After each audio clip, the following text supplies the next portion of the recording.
Nu este un singur pacient sau o singură familie a unui pacient care să conteste calitățile profesionale ale doamnei doctor dintre cei care au fost tratați. E o seară extrem de interesantă să înceapă emisiunea. În studioul nostru, în această seară, față în față, sunt Dana Budeanu. Salut, Dana, bun venit! Bună seara! Și doctorul Radu Țincu, este medic primar ATI la Spitalul Floreasca. Bună seara, domnule! Bună seara! Din afara studioului ni se vor alătura mulți. O să vedeți în această seară Colegiul Medicilor, președintele Colegiului Medicilor, unii dintre cei la care nu v-ați fi așteptat poate să sară în apărare sau în acuzare. Eu cred că subiectul acesta merită foarte multă atenție. Ce s-a întâmplat? De unde a pornit totul? A pornit de la un articol de presă care a fost share-uit în pe sute de mii de conturi de socializare. S-a bucurat ieri de cea mai mare atenție în zona online. Interviul în exclusivitate a fost aseară la Sinteza Zilei, de unde a început nebunia. Doamnelor și domnilor, doar câteva minute cu ceea ce a spus aseară doamna doctor pentru a vedea interviul în exclusivitate cu domnia sa câteva minute mai târziu. Să ne aducem aminte cum a început totul. În primul rând, pacienții pe care am tratat eu, impecabili sunt. La 2 luni fac, eu mi-am făcut propriul protocol, că nu mi-a spus nimeni cum să fac. Și atunci, ieși din izolare, la 2 luni după ce ieși din izolare, eu îmi fac statusul imunologic, să vedem dacă avem anticorpi, că degeaba îi fac la ieșirea din izolare. La ieșirea din izolare am IgM-ul pozitiv și G-ul amețit. Și ne intrăm într-o panică de ferească Dumnezeu. Nu, la 2 luni eu fac status imunologic și tomografia computerizată de control. Degeaba o fac la capul izolării pentru că să apar imagini. Și iarăși ne panicăm. În 2 luni organismul își rezolvă foarte bine așa. Și vin la mine cu niște tomografii computerizate. Perfect. Minunat. Dumneavoastră, da. nu pare ceva copil mic. Nu, eu mi l-am făcut prieten, eu nu mă tem de el. Îl tratez ca pe o pneumonie. Tratament etiologic, tratamentul simptomelor, tratament fiziopatologic. Eu așa îl tratez, să atac toate mecanismele și am emoții. Dar nu mai spuneți un caz nezinat de domnul cu saturația 65%, ceva mai... Toate cazurile mă impresionează. Nu știu, persoane mai tinere în ultima perioadă ați avut mai multe ani? Ce am avut la Vivian? Noi nu mai știi. Noi online, nu știu, avem tot timpul tineri, bătrâni. Uite un caz interesant pe care l-am avut la Crăciun. Am tratat într-o familie de la 37 de ani la seniora de 97. Erau 5 persoane acolo. Ușurel, hai să vedem, i-am vindecat. La Crăciun m-am trezit cu un mesaj audio pe Facebook. Doamna doctor, datorită noastră am fost toți 5 la masa de Crăciun și toate, știți, auziți, niște povești îngrozitoare. Eu asta cred, cu asta mă hrănesc, înțelegeți, poveștile astea. Pe toți 5 am fost, toți 5 mi-a arătat o poză cu străbunica care cosea ea acolo, cu vedea, deci, ce vreți să vă mai spun? Sunt destul două, ca să vă dați seama că e tot așa. Le-am dat speranțe, pentru că lumea a fost extraordinar de speriată. Este în continuare speriată lumea. Încă este.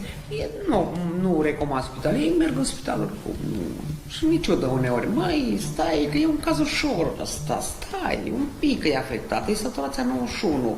Asta e un caz pe care puteam eu să rezolv, dar nici eu nu pot tot să rezolv. De ce ceilalți nu fac online? Întreb și eu, că ei mă raportează la Colegiul Medicilor. De ce nu fac online? Hai în online! De ce vă raportează? Că am atacat eu, nu știu ce am atacat eu. Protocolul. N-am eu nimic protocole nimănui, dar mai și gândesc un pic.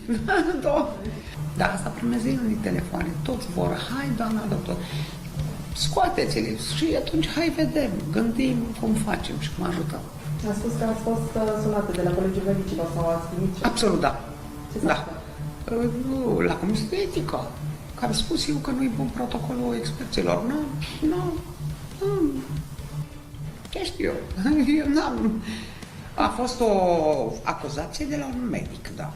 Nu de la cei zecile de mii de pacienți pe care am tratat.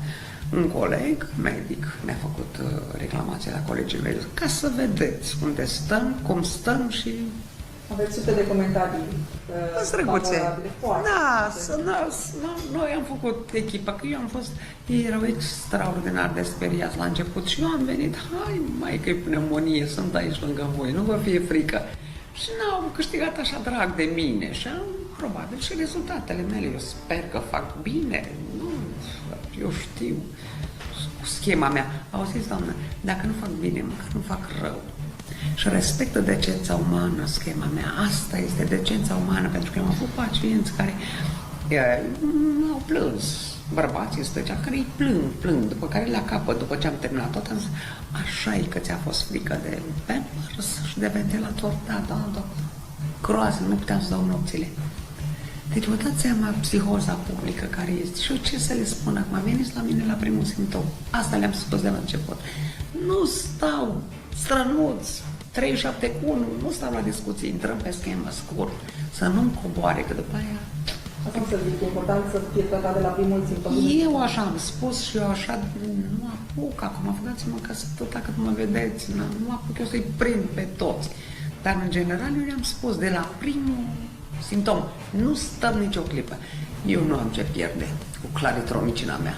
Eu ce pot să pierd? Nu pierd absolut nimic. Eu am fost cea care am dat drumul la online, doamne, știți, bun, schema ca schemă. Eu fac consulturi online, ați mai văzut pe alții? Vreau să-i văd. Cum procedați? Programare, toată lumea cu programare frumos, vorbim la telefon. Am avut o bătrânică atât de drăguță, a fost, vai, doamna doctor, noi facem interviu acum, răscălește. La ce televiziune suntem? Atât de drăguță era seniora. Am crezut că mora mea, seniora, n-am noroc cu niciun nici dumneavoastră de interviu. Hai să ne intervenăm noi pe noi. Dar tot felul de faze. E un spectacol, vă spun. Eu am trăit un spectacol anul ăsta, nu mi-a fost frică deloc de COVID. Am zis, l-am făcut prietene, mă, vină tu la mine la masă. Deloc nu mi-a fost frică. Nimic nu m-a preocupat pe mine, amenințările nimănui. M-am dus pe calea mea. Primit amenințări de ale Nu, ce vedeam la televizor, ce vedeam la dumneavoastră acolo, nu, experții care se enervau. Mie mi-a fost frică de lor, dar eu am zis, hai să vedem ce e așa. Și m-am dus și am tratat-o ca pe o pneumonie. În doar câteva clipe, un interviu pe larg, un interviu emoționant. După toate atacurile, toate jignirile și modul în care doctorița a fost linșată, răspunde. Extrem de emoționant. Lucrurile pe care le spune le veți afla în premieră și cred că trebuie să vedeți acest interviu. Înainte de a da toate punctele de vedere, ce contestă Colegiul Medicilor, cine îi sare în ajutor, în apărare, aș vrea să invit și să-i rog pe cei care sunt în această seară invitații de onoare în platoul Sinteza Zilei. Dana, dacă ar fi să ne spui într-un minut, de ce o susții pe doamna doctor Flavia Groșan? Care este motivul? Pentru că oferă o alternativă la această psihoză. Această psihoză face enorm de multe victime. Este firesc ca oamenii să nu mai aibă încredere să meargă la spital. Cine ar avea când pe absolut toate posturile TV, toți acești specialiști, în această seară chiar avem un specialist, în general, sunt tot felul de specialiști inventați care ne explică că pur și simplu trăim apocalipsa. Tu, ca om, dacă eu sunt un cetățean normal, nu sunt un om.